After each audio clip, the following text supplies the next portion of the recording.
Hello, ici Johan Yangting, bienvenue dans ce podcast très spécial sur comment survivre au déconfinement. Et bien entendu, vous savez que je ne parle pas de crise sanitaire ni économique parce que je ne suis pas un spécialiste de ces sujets, mais je m'adresse bien aux indépendants, entrepreneurs, ou ceux qui veulent se lancer, comment gérer cette période, cette nouvelle transition, parce que j'ai reçu beaucoup de questions, parce que j'ai fait un challenge les 21 derniers jours de confinement, donc 21 jours pour level up. D'ailleurs, si vous n'avez pas suivi les replays des lives que j'ai donnés tous les jours, où j'ai partagé pendant presque 1 heure chaque jour des conseils, des pépites, de véritables formations que je vous ai offertes, vous pouvez les voir sur ma chaîne YouTube, je les laisse en ligne. Et d'ailleurs, je vous ai créé une playlist avec tous ces lives que vous pouvez retrouver. Vous aurez le lien en descriptif de ce podcast. Et là, je voulais vous parler, je vais donner 5 conseils, en fait, 5 recommandations pour vous, entrepreneurs indépendants, pour réussir cette nouvelle transition. Et vous allez voir que finalement, ça va dans le sens de quelque chose que je vous ai dit, parce que comme je ne suis pas expert en crise sanitaire, ni expert économiste, ni expert dans ce qui va se passer, tout ce que je sais, c'est que je ne sais rien. Et c'est vrai que le contexte est particulier, et d'ailleurs j'ai décidé, et je l'ai dit dans le dernier live, de couper un petit peu du bruit des réseaux sociaux, de prendre un peu mes distances. Ça n'empêche pas que je peux vous publier des petits contenus de temps en temps, et parce que ces contenus, je les publie, je les partage, mais je ne suis pas à consommer sur les réseaux sociaux, parce qu'il y a beaucoup de bruit, il y a beaucoup de colère, beaucoup de choses qui sont plus ou moins légitimes, mais c'est surtout que c'est normal au bout d'un moment, après ce qu'on a vécu, que les émotions partent dans tous les sens. Et comme au début du confinement où j'ai pris quelques jours pour me ressourcer et préparer tous les contenus que je vous ai fait, là je vais faire de même. Mais je vais vous dire justement, avant de justement vraiment prendre mes distances avec le web, et ça va durer quelques jours, partager ce podcast pour vous dire qu'est-ce que vous devez faire maintenant. Déjà, la première chose que je vous invite à faire, c'est de prendre beaucoup de recul. Moi, si je me coupe du bruit, c'est que justement, comme je l'ai dit, je suis pas, mon rôle et ce que je partage avec vous, c'est de donner des conseils pour aider des entrepreneurs, des indépendants, des personnes qui vont se lancer. D'ailleurs, je donne un conseil aussi à ceux qui veulent se lancer, de ne pas hésiter aussi à faire de même. Et quand je dis faire de même, vous faites comme vous voulez, dans la forme que vous voulez, mais c'est un conseil que j'ai donné pendant toute cette crise depuis le début, c'est de prendre du recul sur le bruit et de vous couper de beaucoup d'éléments, de choses, je ne dirais pas qu'ils sont toxiques, mais qui peuvent vous détourner dans quelque chose de fondamental. C'est qu'est-ce que vous contrôlez. Qu'est-ce que vous contrôlez? Comment on va parler de souveraineté personnelle, de leadership. Et je vous invite fortement, parce que c'est toujours valable, à aller regarder ma formation Comment trouver votre flow dans le chaos, que j'ai créée en début de confinement, qui est gratuite. Vous avez le lien en descriptif du podcast. Et dans cette formation, j'ai expliqué comment justement prendre son leadership et prendre des décisions en temps d'incertitude et quand on n'a pas les données, parce que moi j'ai pas les données, je peux pas vous dire exactement quoi faire. Par contre, je peux vous dire comment devenir proactif, comment avoir le bon mindset et comment prendre des décisions qui soient alignées et cohérentes avec votre situation et là où vous voulez aller. Parce que là, en termes d'opportunités, il faut être réaliste et c'est quelque chose qui se passe en ce moment. Vu qu'on est maintenant pendant le confinement, il y a eu beaucoup de lives, de contenu, etc. Et les gens consommaient beaucoup et étaient prêts à consommer. Mais là, je pense qu'il va y avoir un petit temps mort où déjà, il y aura beaucoup moins de contenus qui vont être publiés, des lives, etc., des interviews, parce que les gens en ont fait beaucoup et là, ils vont faire une pause. Et donc, du coup, si vous en faites maintenant, bon, c'est à double tranchant parce qu'il y a moins d'attention, parce que les gens sont peut-être moins connectés, mais en même temps, il y a moins de concurrence. Donc, du coup, je ne pourrais pas vous dire si c'est le meilleur moment pour faire du contenu. Par contre, ce que je pourrais vous dire, c'est que c'est le meilleur moment pour structurer beaucoup mieux les choses. Ça veut dire quoi? Ça veut dire que, comme je l'ai dit pendant toute cette crise, il faut rester flexible et agile. Ça veut dire que le premier conseil, c'est le tout premier conseil que je vous donne, planifiez à la semaine. Évitez de vous lancer dans des projets sur un trimestre et essayer d'avoir une vision sur l'été et sur le mois de septembre. D'ailleurs, en mastermind, on a essayé, on est tous d'accord sur une chose, c'est qu'on ne sait pas ce qui va se passer. On ne sait pas comment les choses vont se passer. Et je sais que je recommande souvent de faire des objectifs à 90 jours, mais le seul truc, c'est que là, on ne sait pas où on sera et comment ça va se passer dans les 90 prochains jours. Par contre, moi, ce que je fais depuis le début du confinement, je suis transparent avec vous, je planifie beaucoup plus on va dire entre 7 et 15 jours. Ça veut dire qu'on peut avoir une vision à 90 jours plus ou moins claire de ce qu'on veut régler et qui ne sera pas forcément impacté directement par le contexte. Par exemple, moi, ça a été la restructuration, ça a été là où je veux amener mon business en termes de fonctionnement, parce que ayant un business assez flexible, il est évident que je maîtrise, enfin tout ce que je maîtrise qui n'est pas impacté directement par cette crise, je peux prendre des décisions dessus. Donc l'équipe, le calendrier éditorial, etc. Même s'il y a un contexte, c'est pas directement impacté parce que moi j'ai pas un business physique et j'ai pas un commerce physique qui est fermé. Donc ce qui veut dire que si vous devez par exemple vous dire ben moi je planifie un événement cet été ou en septembre, etc.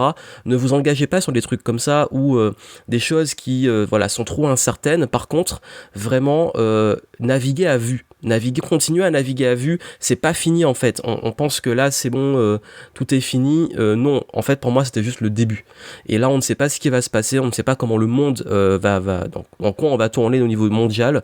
Donc moi ce que je dis, si vous voulez rester agile, si vous voulez rester efficace, mon premier conseil, planifiez les choses à la semaine, voire grand maximum au mois, mais n'allez pas trop loin dans votre planification, dans votre gestion des objectifs et avancez à vue petit à petit. Et moi c'est ce que je fais en ce moment. Chaque semaine je me dis cette semaine sur quoi je vais bosser et je mets le focus dessus et c'est pas grave s'il n'y a pas de vision long terme, etc. Et comme je dis dans la formation trouver son flow dans le chaos, et j'invite forcément à aller la voir parce que je développe tout ça, j'explique un concept fondamental qui est avoir une vision extrêmement long terme, donc on parle de plusieurs années, là c'est jouable, et extrêmement court terme. Maintenant on est un peu en grand écart, c'est dur d'avoir l'équilibre entre les deux et de se dire maintenant je vais voir mon truc dans 90 jours, dans 12 mois, là il vaut mieux naviguer à vue, c'est mon premier conseil. Le deuxième conseil, rodez-vous un calendrier éditorial sérieux.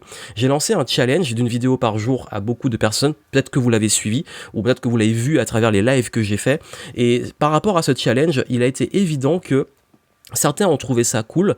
Bon après, une fois par jour, certains peuvent trouver leur rythme dedans, d'autres peuvent se dire c'est trop, mais par contre peu importe, utilisez cet élan d'avoir fait du contenu, et même si vous l'avez pas fait, vous pouvez vous lancer un challenge maintenant, et même si c'est de l'écriture tous les jours, c'est une petite vidéo, c'est du contenu, engagez-vous sur un truc quotidien et tenez-vous-en. Et je dis que vraiment, mais qui a de l'impact sur votre business, ça peut être du contenu, ça peut être de l'écriture, ça peut être des mails, peu importe. Vous pouvez utiliser par exemple mon script universel en descriptif, vous pouvez le télécharger, mais ce que je vous dis ici, c'est vraiment rôder ce calendrier éditorial pour ne plus faire du contenu aléatoire de temps en temps, je fais un truc par-ci, un truc par-là.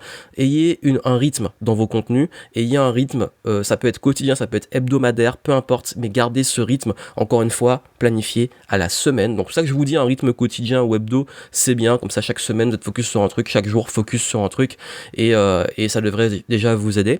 Troisième conseil, continuez à digitaliser votre business, ne comptez pas sur j'ai tenté, finalement c'est fini et je repasse comme avant. Ne partez pas dans l'état d'esprit comme avant. Moi je suis plutôt continuez, si vous êtes parti sur le côté digital, programme en ligne, etc. Continuez à vous diversifier. J'en ai parlé beaucoup dans la fin de mon live, le dernier live que je venais de la série, donc vraiment allez voir, surtout le dernier, et j'explique tout ça en détail, et je dis qu'il vaut mieux continuer à diversifier votre business, digitaliser votre business, et ne pas attendre que ça rentre dans l'ordre, parce que c'est pas prêt de rentrer dans l'ordre aussitôt, et si vous attendez, vous êtes passif sur les choses que vous maîtrisez pas. Donc qu'est-ce que vous maîtrisez maintenant ? Sachant que beaucoup d'entreprises et beaucoup de gens qui font du présentiel et du B2B, faut savoir que c'est un petit peu au ralenti maintenant et que beaucoup de personnes sont comme vous et comme moi dans l'incertitude. Quatrième conseil, analysez beaucoup les besoins de vos clients. Ne lâchez pas ce côté, comprenez le marché, comprenez les besoins et restez adapté à ça. Comprenez vraiment qu'on ne peut pas faire du marketing, ça j'en ai beaucoup parlé dans la formation, vraiment aussi, allez la voir sur trouver son flow dans le chaos. On ne peut pas faire en ce moment du marketing sans prendre en compte le contexte. Vous pouvez pas, et je parle même du déconfinement, dire bon ok c'est comme avant, on continue, on repart, ou y a rien qui s'est passé, on ne peut pas. Il s'est passé quelque chose, il se passe quelque chose, il va se passer des choses qu'on ne sait pas, mais continuez à être cohérent dans votre marketing, dans votre façon de communiquer, comprenez du contexte. Là, je vous fais du contexte, j'ai fait des lives avec du contexte, même si des conseils peuvent être intemporels, même si vous visez sur du beaucoup plus long terme, c'est pas grave, mais comprenez que maintenant, tout ce que vous faites maintenant, vos clients, le monde a des pensées orientées dessus, a des peurs, de l'incertitude, ce qui est normal, et vous devez prendre ça en compte dans votre communication. Et enfin, c'est un petit conseil pour ceux qui veulent se lancer honnêtement, moi je pense qu'il n'y a jamais eu autant d'opportunités que maintenant. D'ailleurs, vous n'avez rien à perdre de vous lancer maintenant. Et si vous estimez que maintenant c'est le meilleur moment pour se lancer, je vous le confirme, mais pas n'importe comment, pas de la mauvaise façon. Et pour ça, je vous invite à revoir le live numéro 15 que j'ai donné sur les opportunités de se lancer maintenant. Donc c'est le live numéro 15. Je mettrai tous les liens de ceux dont je parle là en descriptif du podcast. Je voulais faire très simple. Je voulais rester dans un format de moins de 10 minutes. Bon là on est à peu près à 10 minutes, donc je vais pas trop rester long pour que vous ayez ces directives. Et mon plus gros conseil que je voulais vous donner ici, c'est clairement, pour ceux qui se lancent, soyez au fait de ce que j'ai dit avant et comprenez le marché, comprenez les besoins actuels et lancez-vous sur un créneau qui est valide maintenant, mais qui sera valide aussi après. Ne faites pas non plus que du one shot et du court terme. Pensez long terme tout en prenant en compte le contexte. Comme si on changeait d'air, on était dans une sorte de nouveau monde et adaptez votre business à ça. Allez voir le live numéro 15 où j'en parle. Et puis surtout, si vous voulez être guidé pour ça, allez voir la méthode free que j'ai lancée au début du mois de mai. Méthode free, et vous avez le lien en descriptif où je vous explique comment vous lancer. C'est des coachings audio pour le prix d'un bon livre. Vous êtes accompagné pour lancer votre business si c'est ce que vous voulez.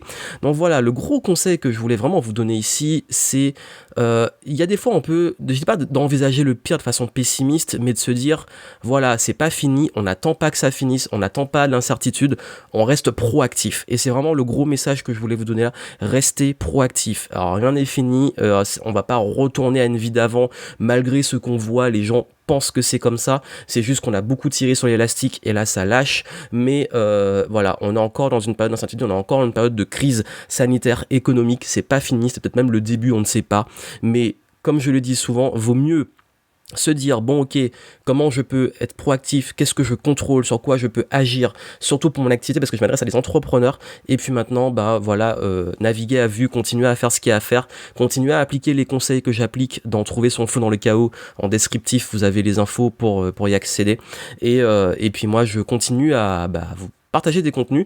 Il y aura beaucoup de changements sur la chaîne YouTube, sur Instagram, sur le podcast. J'en parlerai après. Je vous parlerai un petit peu des changements et il y aura une nouvelle. On peut parler de ligne éditoriale et j'ai besoin justement de prendre un peu de recul sur tout ça pour envisager la suite tout en restant proactif par rapport au contexte d'incertitude. Donc voilà, prenez soin de vous, prenez soin de vos proches et puis on se retrouve très vite dans le podcast, sur la chaîne YouTube et sur Instagram. Et tous les liens dont vous avez besoin sont dans les notes du podcast. À très vite.